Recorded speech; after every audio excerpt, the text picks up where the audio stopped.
Today I'll be doing the rest of my LEGO Beyblades Part 3, and it will be the last part before I move on to the new system that I have developed.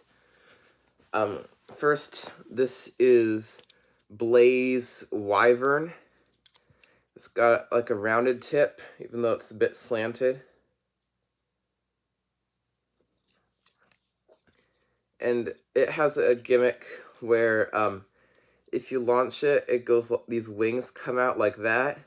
This one is on a hinge plate, so it moves a bit more freely, whereas this one is on a ratchet joint brick, so it's a bit trickier to move. And it also has a space for a chip right there, like that. And this is Strike Cobra, and it has more of an attack tip.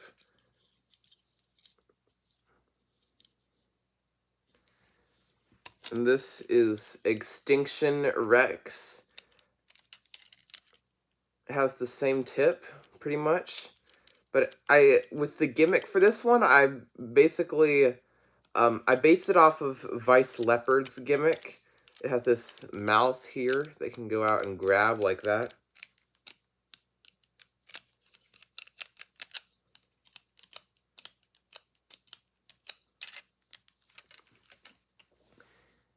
Which next? How about this one? This is Maize Mintar. Mintar? Is that right? Yeah, I think that's right. It has these two horns right here, and it has an offset performance tip there for some jump action. And as you can see, I actually modeled like the core of it around looking kind of like a maze.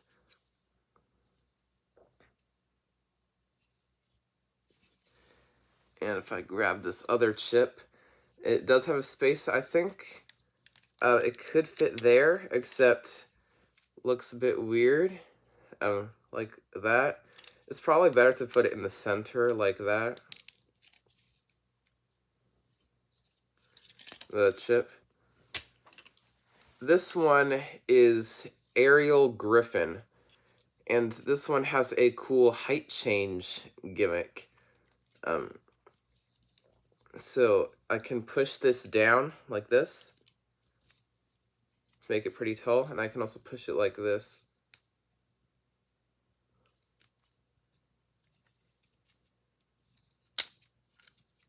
Oops, oh, that came loose there. That's what happened.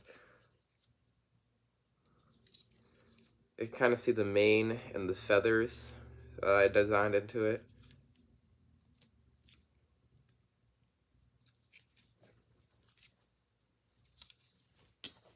And this one is Claw Owie Zodo. It has these huge claws for some massive attack power. These are like Bionicle Vaki claws, I think. And I use these smaller, newer Ninjago blades on it too. I sprinkled it with these transparent studs to look kind of like gems, and it has these nice color variants. And this is the Beyblade I was talking about that Temporal Gear had a similar tip to. It's basically the exact same performance tip. Similar to Unite. And these two are both an evolution of the same Beyblade. This is Yin Yang Gemini. This one is a right spin attack type, and this one is a left spin defense type.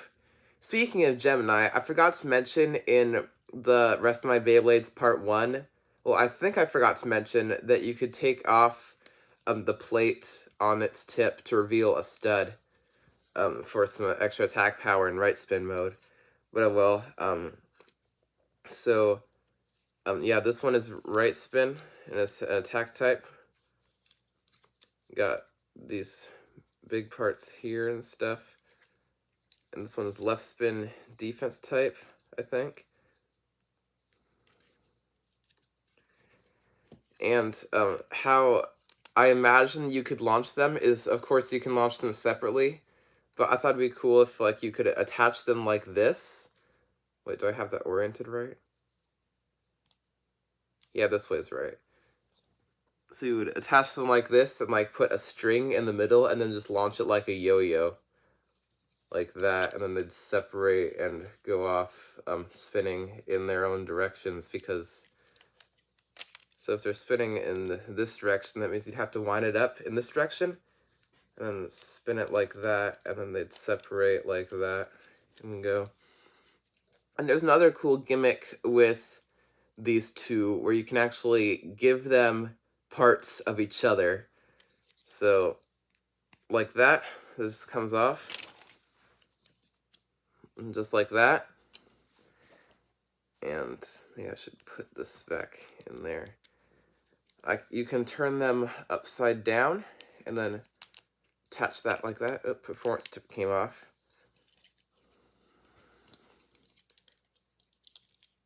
Like that. So now they have little bits of each other. For this one, it gives it a bit more smash attack on that side. I mean, this one has some smash attack by itself too, but it gives it a bit more on that side. For this one, well, it gives a bit more surface area on this one. Like, probably gives a bit more weight on this side too, by the looks of it. And, yeah, I think that's pretty much it. And thanks for watching.